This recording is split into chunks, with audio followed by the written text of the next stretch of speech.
Welcome to the Husk Guys Podcast.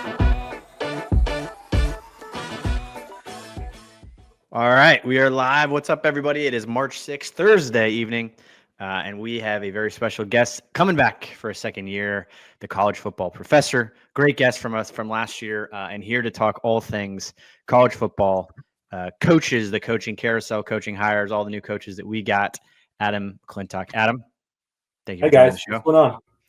Pumped to have you on. First, we're going to do a quick introduction, talking a little bit about, I don't know if we ended up sending you any, but we got Pipeline Jerky as the number one sponsor. We're continuing to push our NIL jerky product, pipeline-jerky.com, as well as the huskguysstore.com. Go to huskguysstore.com. We got cool merch. We got these hats. We got cool shirts, all sorts of new designs coming out this year. And we actually have a upcoming, we're in process of scheduling with the Pipeline plus Husk Guys, an upcoming dinner with Omaha Steaks that'll hopefully land in the next month or so, depending on when the players decide to respond. But they're big shots now and make a lot of money. So we're, working through this stuff now. But with that, Adam, welcome back to the show. Thanks so much for joining us. Would love for you to, reintroduce yourself back to our audience. Tell us a little bit about Matrix Analytical and why we think you're one of the best follows, but I would love to hear it directly from you. Well, thanks. I appreciate that. So Matrix Analytical, basically what we do is we are, we're not a search firm, but what we do is athletic directors will get a hold of us, or head coaches will get a hold of us with when they're having problem staffing. So for example, an athletic director may come to us when he's looking for a head coach. He may have, an idea of 4 or 5 guys that he likes. We tier those guys for him, tell him which guys to stay away from, and we'll add a couple guys who we think would be good for his program. On the head coaching side, head coaches will get a hold of us. Say somebody needs a wide receivers coach. Okay. Let's say Auburn needs a wide receivers coach, for example. Okay. Head coach Auburn will get a hold of us and say, hey, I really want a wide receivers coach. Here's 3 guys I like. Toss me a few of who you guys think would be a great fit at Auburn. I would like him to be a strong recruiter in the Southeast, so forth and so forth. We will tier the ones that he gave us, and then we will also add in a few of our own for him as well.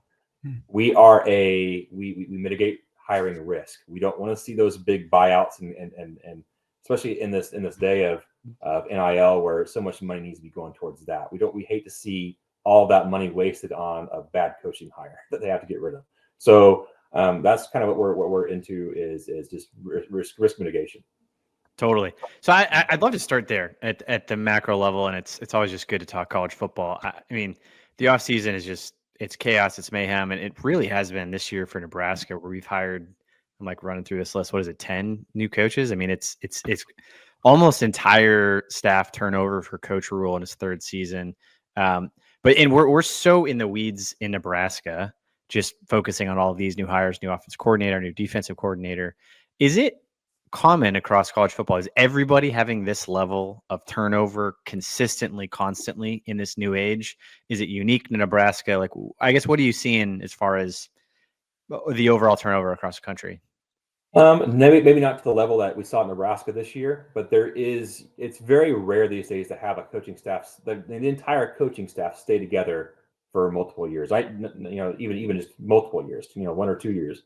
There's always some kind of turnover, either guys jumping to the NFL or guys, moving laterally for whatever reason. It's a high rate of churn.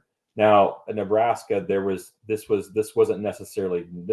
little bit abnormal for a team in the offseason. And you can maybe credit that a little bit to just Coach Rule and the staff adjusting to what their vision is and how they want to go forward with things. The new era of college football.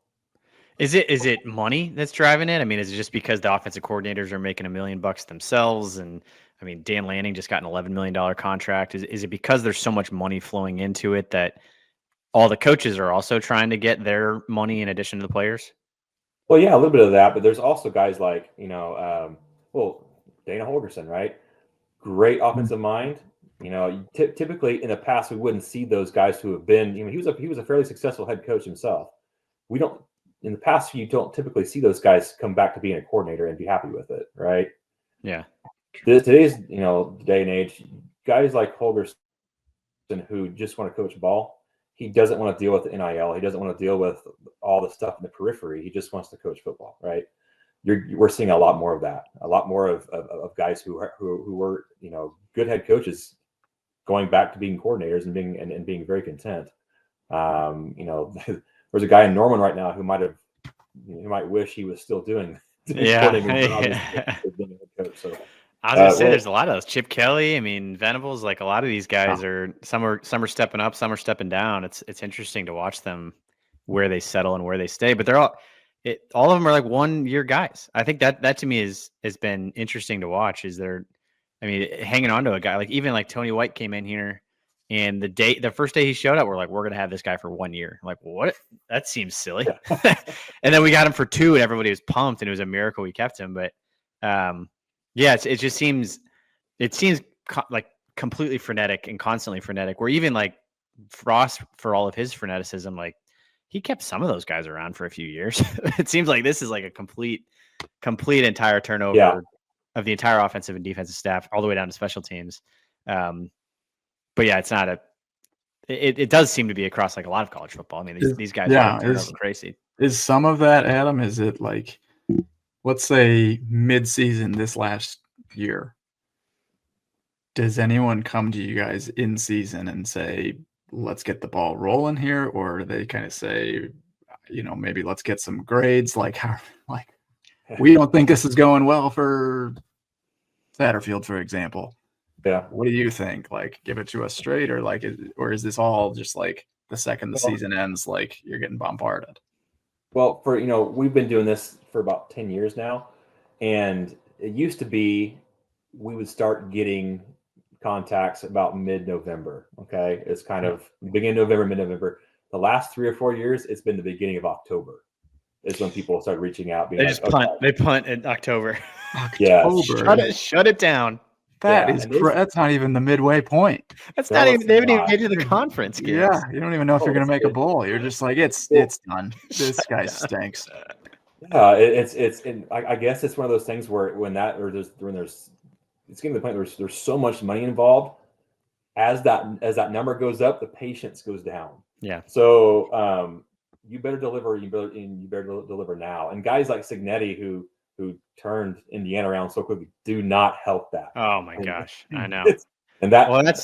They beat the heck out of us, and it was just like, what are we doing? Like, we gotta have patience with Rule. I'm like, this guy's at Indiana. What are you talking about?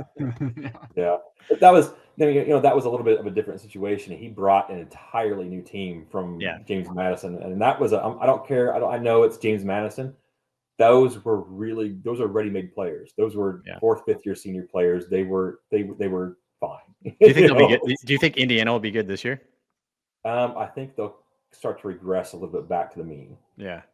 They lost some guys, but you know what? We'll see how he recruits. We'll see how he's able to maybe supplement in the portal and get those high school classes started that he typically does. But Signetti is a good coach. He's going to be a thorn in people's sides for a while, I think. Arya, have you read the book The Price yet by Armin Katayan? I keep telling Andrew. No, I have not.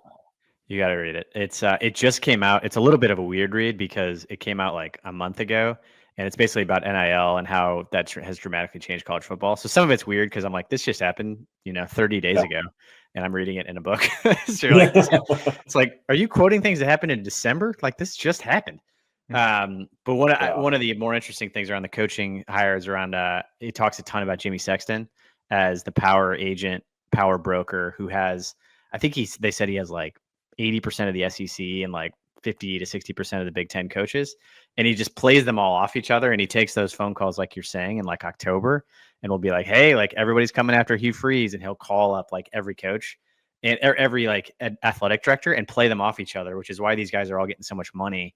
Like he's got Dan Lanning up in Oregon, and he probably was like, hey, Oregon, it's so crazy. The athletic director of Florida State just called me and they want Dan Lanning and he wants 10 million. Like, do you have 11? And they're like, well, I have 11. Who, and then he's like picking up the other phone, like, hey guy, like, so this guy's like playing basically all the agents off each other. And he has, every single major head coach.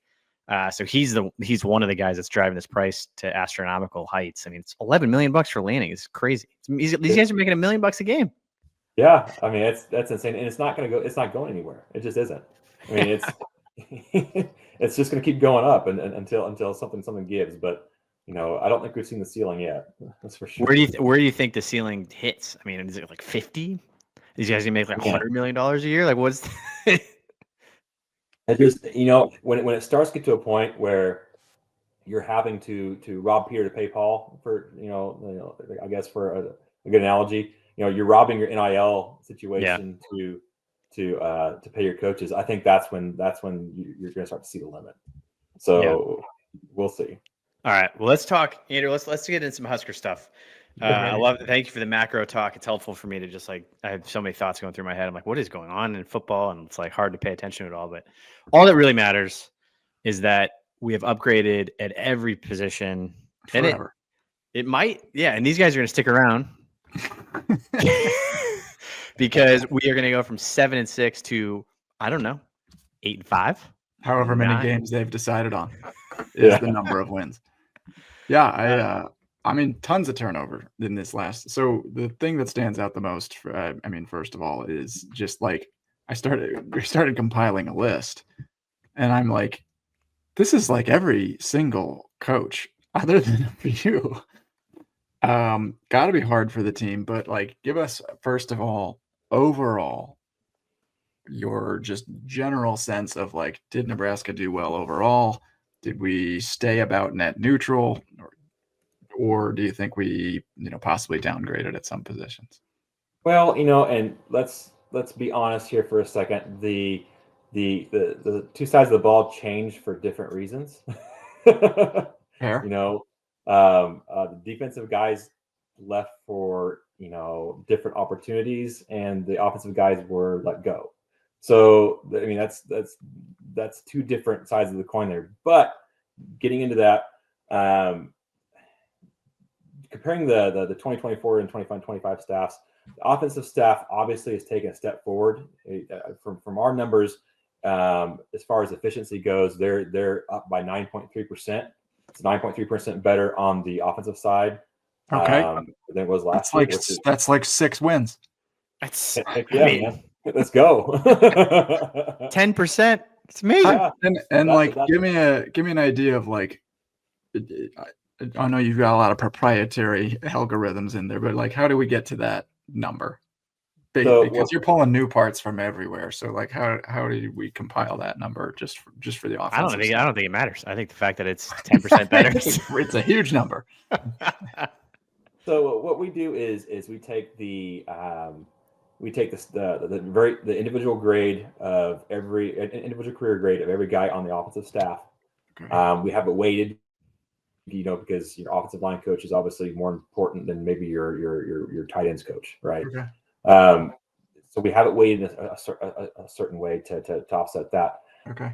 We average that out per coach on the offensive side, and that's your offensive staff grade number. Okay. That number is like I said, 9.3% higher than it was last year. That's good. Okay. On the defensive side, we dropped slightly by 2.7%. Okay. A lot of that is, we don't have any data on Braden as the defensive line coach. Right. We don't have, because he's NFL. We don't. Those two things don't correlate with us. Now, if he came up from FCS, we have numbers for that, because that's more like FBS than the gap between the FBS and NFL is so great, and the two games are so different that we don't allow those numbers to mix. So we just those guys are just clean slates. We don't know. We have no opinion either way about Brad.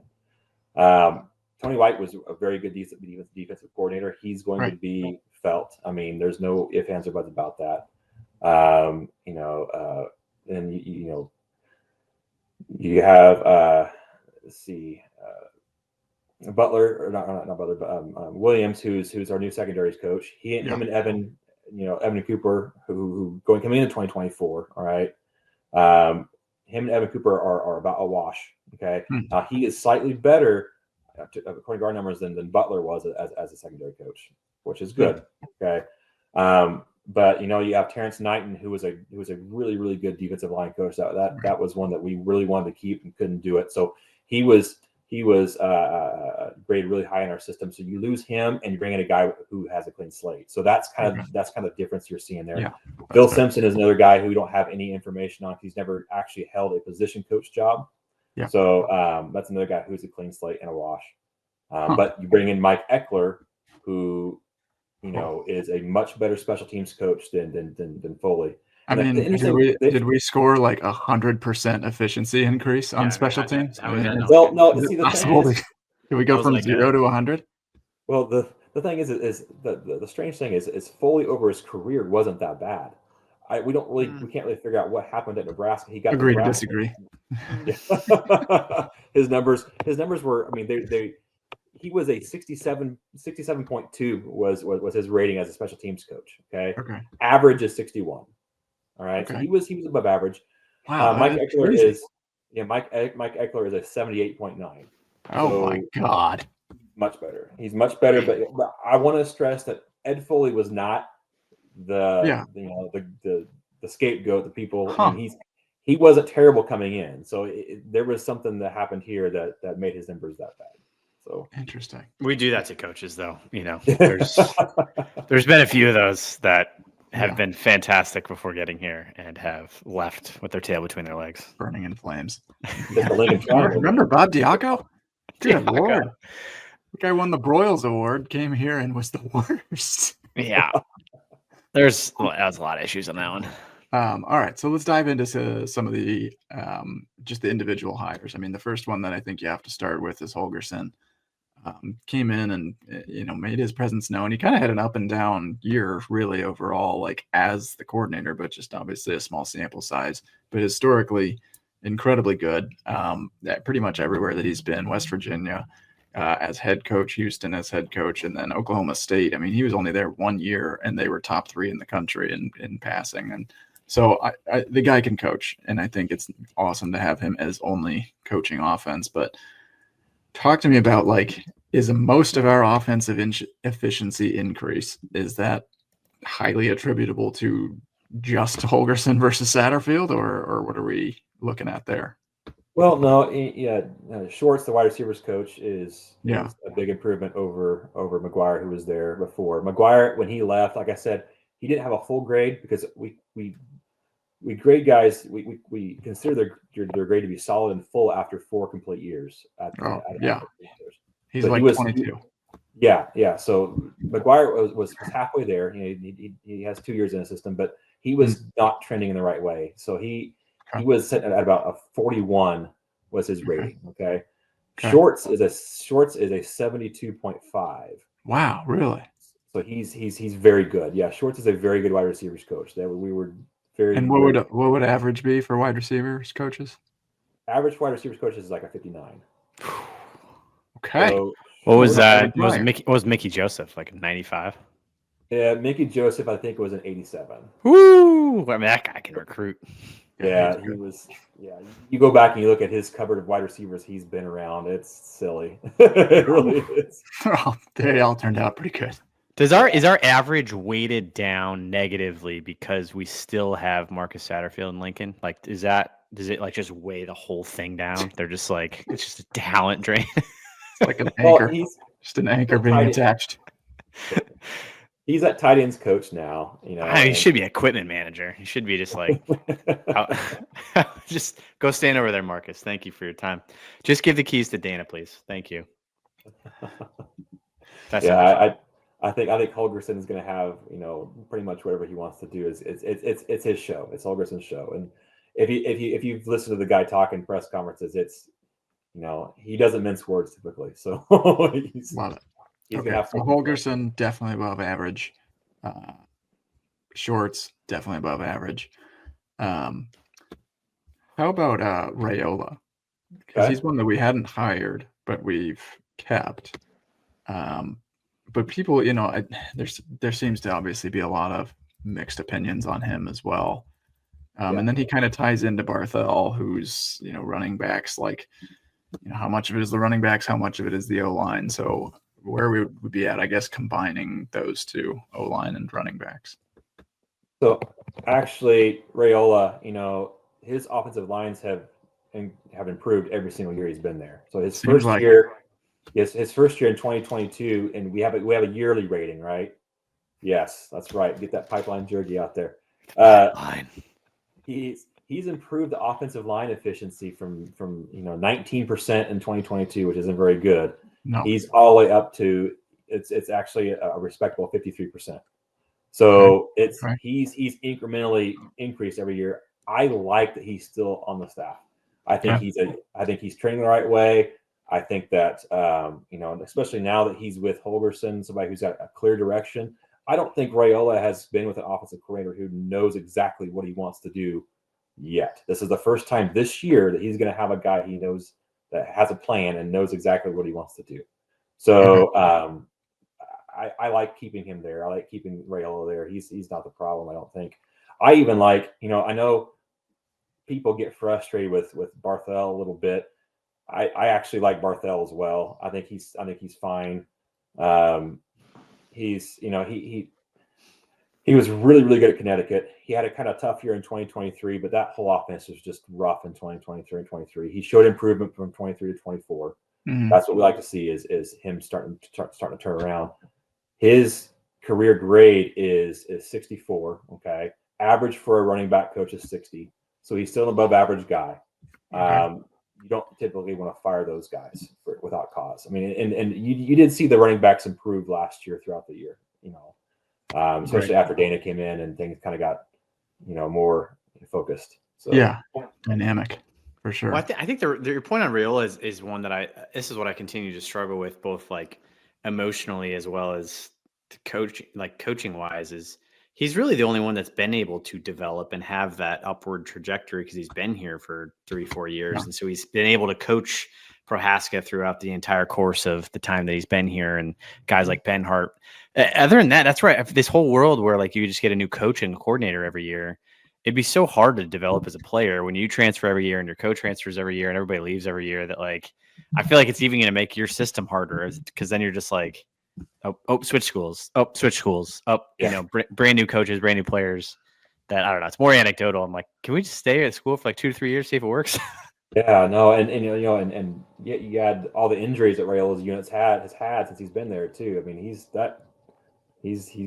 that whole unit has been riddled with injuries the last 2 or 3 years. So Yeah, he did it. I mean, when Gunnar Katula can step in as a true freshman at left tackle in the Big Ten, and you don't notice him, that's good. yeah, that was impressive. So, He's got some decent pieces coming in to work with as well in the transfer portal with Elijah and Spindell. So, I mean, yeah, we'll see how he can remake it. So what I'm hearing overall on the offense is we've got the best coordinator alive. We've got a vast improvement in wide receivers, which honestly, that might have been the biggest weakness, especially their blocking. And then quarterbacks, we've got a 5-star QB with a solid quarterbacks coach. And then it sounds like our running backs coach and our O-line coach, you trust them, at least for now. Yeah. Mm-hmm. Exactly. I like those grades. All right, let's move to defense here. So I'm going to throw Phil Snow in there because so he's been with Rule kind of all over the place. He's historically been defensive side of the ball. He's not really going to be too involved in recruiting. He thought it was a good opportunity for himself, basically because he just gets to coach. It's what it's kind of a common theme in this day and age. But what do you think about him coming back to kind of reunite with Rule, maybe in like a little bit more of a tight-knit way? Sounds like he's getting the title of associate head coach, which is assistant to the regional manager type of position is what I'm gathering. Yeah. Well, it's tough for us to assign anything to Phil Snow because he's not over a specific group. He's going to kind of float around the entire defense. Yet he's not going to call plays on defensive game day. So we don't really have, there's not really a solid way for us to be able to grade him and tell you what. Yeah. Do you know if, like, say he was the D coordinator, how he would hypothetically rank? Yeah. Give me just 1 second. I will look it up here. He's diving in the data bank. I love it. I will dive it in right now. Let's see here. Give me 1 second. Yeah, it's no problem. No, it's.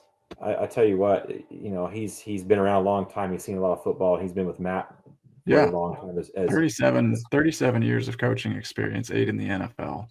Exactly. So he's going to be able to bring. There's not going to be very many things he hasn't seen or may not have an answer for. So let me see here. His background is impressive. I mean, and even with Rule, Baylor had a solid opportunistic defense that was 3rd in interceptions, 8th in sacks per game, 5th in turnover margin. Reached the Big 12 championship game in 2019. Temple, they were 3rd nationally in total defense one year, 11th in scoring. They won the AAC championship together. I mean, they've been together. Things have seemed to click on the defensive side of the ball when he was around, but exactly, how he stacks up. We have him. We have his grade at 68.2. Love that. Okay. That sounds good. Yeah, average for a defensive coordinator is 57. God, so and see you look at the places he's put a score up like that, and he's been at Eastern Michigan, Temple, and Baylor. That's his college experience. So not historically dominant defensive programs either. No, that's pretty impressive when you can put up that high of score at places like that. So what do you think about so Addison Williams has called some plays, Phil Snow has called some plays, John Butler has called some defensive plays. Yeah, I think there's one more that's been a former defensive coordinator as well. Like, is there anything, like, if you're going through the hiring process, is there anything that you're like, okay, this is too many cooks in the kitchen, like this, like, just put this guy, don't even think about it, because they're all going to just be calling different plays? No, there is such thing as too many dominant personalities on a coaching staff. I mean, you can't have that many leaders and on a forker bees that underneath to actually push the vision out, right? So that is something I'm really interested in watching this year. And like you said, you have Addison Williams, who was a defensive coordinator. You have Phil Snow floating around. You have John Butler, and Rob Dvorak is going to be a defensive coordinator someday. So I mean, you have a lot of guys who know a lot of defense on that side of the ball. We'll see how well they're able to mold their ideas together and mold that the thoughts on how that secondary should play along with the front seven. That's the biggest thing. I think we saw some of the miscommunication between the back end and the front seven this year at times, and I think that was more to blame for some of the big busts we saw than the actual talent on the field. But like I said, that's something they're going to have to rein in, and we'll see how they're able to do that. But it can be done, but it's going to be tricky. But Matt Rule, he's the type of leader I think who could step in the room and say, okay, this is where we're going. You guys get us there. This is the overall vision. This is what I want. You guys are smart. Get in the room and figure it out. I think he's the guy for that. Okay. Running through those position groups and the overall defensive coaching staff. So I guess let's start off with Butler. What do you make of the Butler hire to full-time coordinator? And I guess to preface that, this felt like it was just gonna happen the second that Butler got hired. But do you have like the same impression? And did we like the hire? Yeah, I mean, we don't really have enough data on him. He's only coached 1 year, the defensive coordinator in college, and I was at 1 year at Penn State. That's kind of a tough year to grade them on because they were at like 64 scholarships or something like that, something silly. So we don't really have a solid grade on him. After 1 year, he's sitting at about a 63, which I like I said before, 59 for a defensive coordinator is average. So he's just above average. He's not where we had Tony White, but like I said, we just don't have a lot of information on him to know what he's going to be like as an actual play caller in college these days. I liked what I saw in the bowl game. The bowl game was great. So if that's what it's going to be like, then give me more of that. So I'm in as much wait and see mode as everybody else is on that one. Love it. Moving into, we mentioned Addison Williams. So he'd been a former play caller. Had a couple up and down seasons. 2023 was kind of his highlight. His defense. They led the Big 12 conference in fewest passing yards allowed per game, and he was secondary coach notably as well. So what do we make of Addison Williams and in that hire? Yeah, he's basically if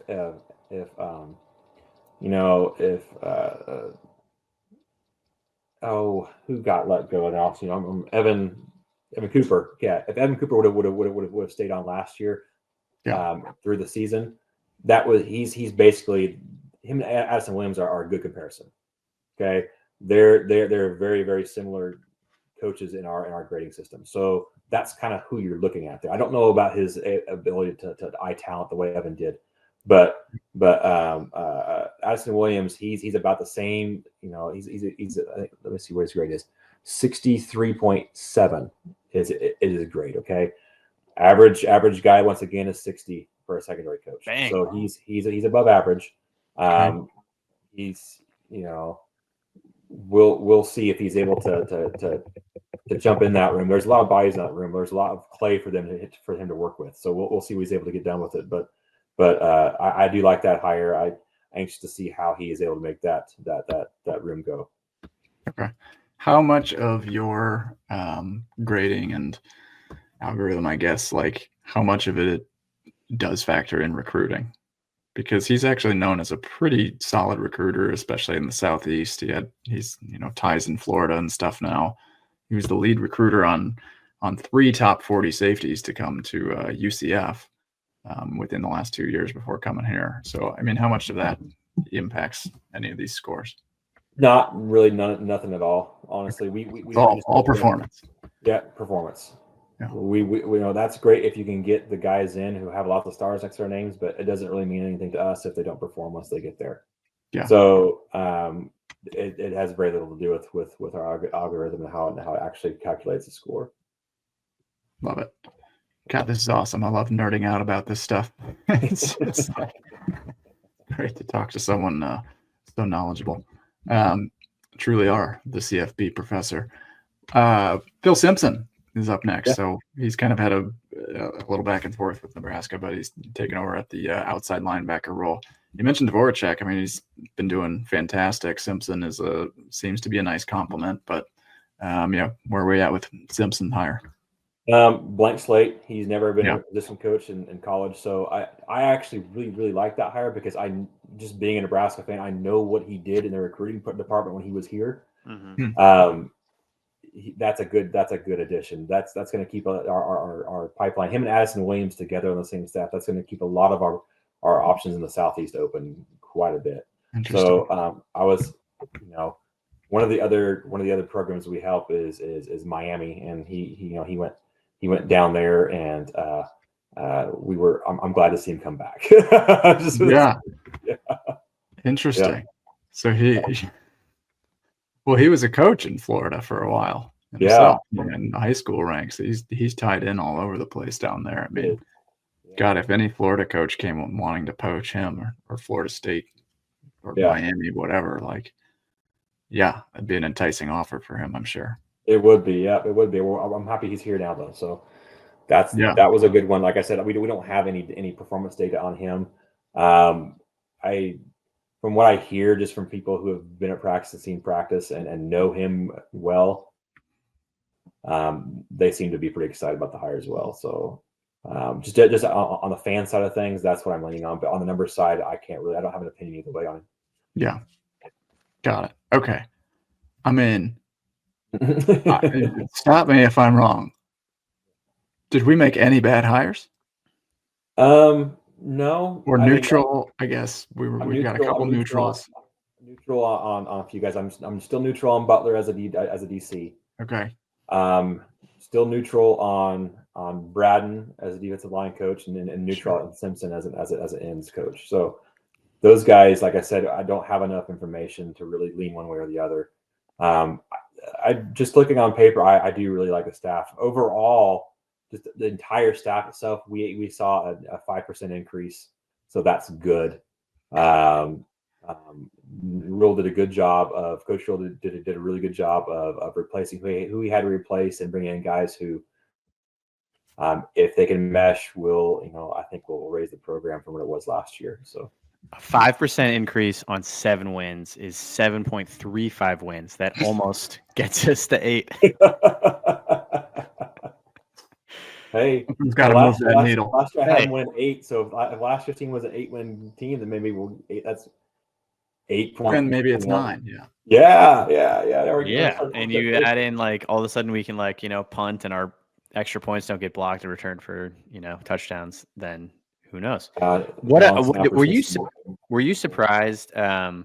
Tony White took a lateral move to be a coordinator again and did not get a head coaching job.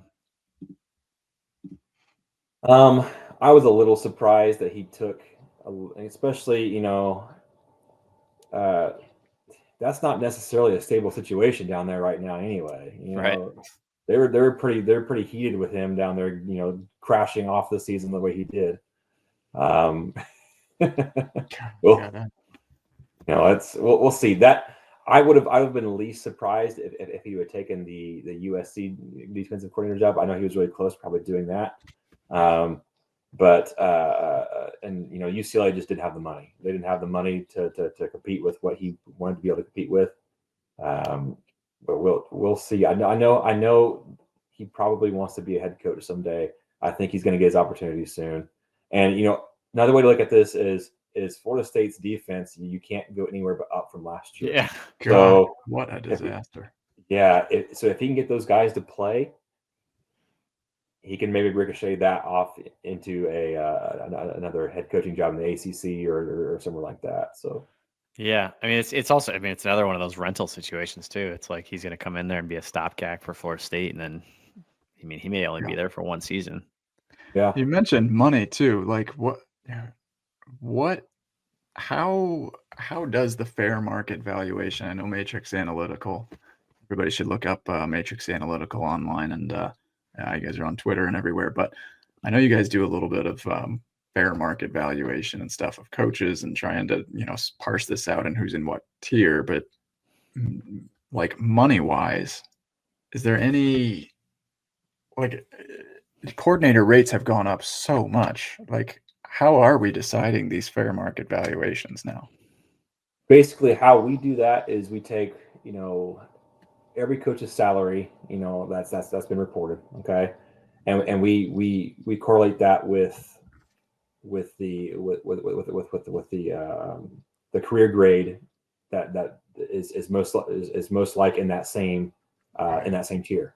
So a guy who is the top 77th percentile in his rating should get the 77th percentile in salary as well. See, it's that correlation. So you're actually getting paid for performance instead of paid for just a name and your reputation. That's how we do fair market value as far as coaches. It's actually you're getting what you're paying for in that way as far as performance on the field. Now that guys who have never coached in Power 5 jump from G5, you may get a little bit sideways with that. But for the most part, it's been a pretty good tool that athletic directors have really enjoyed using in the past 2 or 3 years since we developed it. That's crazy. So if somebody comes in and all of a sudden, the next coordinator is making $3 million, that changes the whole what the 75th percentile even is. So exactly, is that what ends up driving the market? Is it the top guys? It is. It's a lot like free agency. Huh. Your wide receiver X gets this much.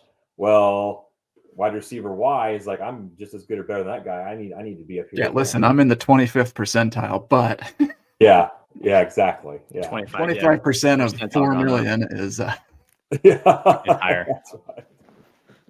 Damn. What about? Sorry, I'm like jumping all over, but I know we're getting close to the end. Our dear friend Scott Frost back to Central Florida. How do you think that'll do? Mm-hmm. There's some situations that it's just not a good fit. And if you have told me before that happened, that he was going, like, I had my reservations about Scott before he was hired. Okay. Just because he had done things at UCF that I wasn't for sure were replicable, at Nebraska. I wasn't for sure if he was ready for that type of very job. Politically well spoken. Yeah. So That was what we were nervous for when he came here. He gets back to Central Florida. Maybe he's in the in the size of pond he's more comfortable with. So he's still a great play caller. I mean, Scott is actually in our system is great as a higher play caller than Dana is slightly. So I believe it. Yeah, so he's a very, very good offensive play caller. Now his defensive coordinator when he hired that guy, I was just like, Scott, what are you doing? I didn't see it. Dude, that was a crazy first move. I was like, oh, that was bold. That was real bold. Yeah, USC D coordinator. Oh, that's right. What's his name? Freaking Alex Grinch. Yes, Grinch. God, he's gotten run out of town everywhere. I was like, Scott, what are you doing? Damaged goods. He's like, I'll take it. So I don't know how that's going to work. Grinch has never done anything anywhere very well. So we'll see how that goes. His rest of his staff, Brandon Harris, he hired. That's okay. It's not great. I love Sean Beckton. I loved him here. I still think he's an excellent coach. We'll just see how all that goes. Pete Alomar, I really like him as a special teams coordinator. Yeah, with Scott, I mean, it is such a strange case because now you have all this data from his time at Nebraska and UCF combined. But for some reason, I think people want to say, well, it worked in UCF in the past. It clearly didn't work here. That data's got to skew his tier down by 1 or 2 notches, I would think. Well, so an average head coach in our system is 59.8. Scott is 57.1. So he's just barely below average. Now, this might be going too deep into the numbers. Do you know what he was coming out of UCF before he coached here? Yeah, he was a 6. Let me look at really quick, just make sure I'm not misspeaking. He was a 64.2. Okay. So he was above average. Yeah. Wow. He took a hit. So, but I mean, it wasn't massive. He went from 64 to 57. So it wasn't that massive of a swing. So So if you're ever gonna I mean, is there a certain tier where you're just like never hire this person again? Yeah, I don't know if I would have hired Scott as a head coach yet. I think I would have had him be an offensive coordinator somewhere for a while first, just to kind of see how he fits back into the game. That would have been my advice to if UCF's athletic director would have reached out and about that. Now they may be a different situation because they've actually dealt with him. He's been there. He's had success there before. He may have a roadmap to how to do it at UCF specifically. But say another program like UCF that wasn't UCF would have reached out and said, hey, we're thinking about hiring Scott Frost. What do you think? We would have said, maybe as an offensive coordinator, let's pump the brakes for a bit on hiring as a head coach. So yeah, I mean, good for him, honestly. It's it's not like I'm cheering for his demise or anything. Well, I'm not either at all. I think it's it's gonna suck if they go to the playoff before us. That's gonna be pretty tough to swallow. That's for sure. Like Josh Heupel in Oklahoma, right? Yeah, it's all.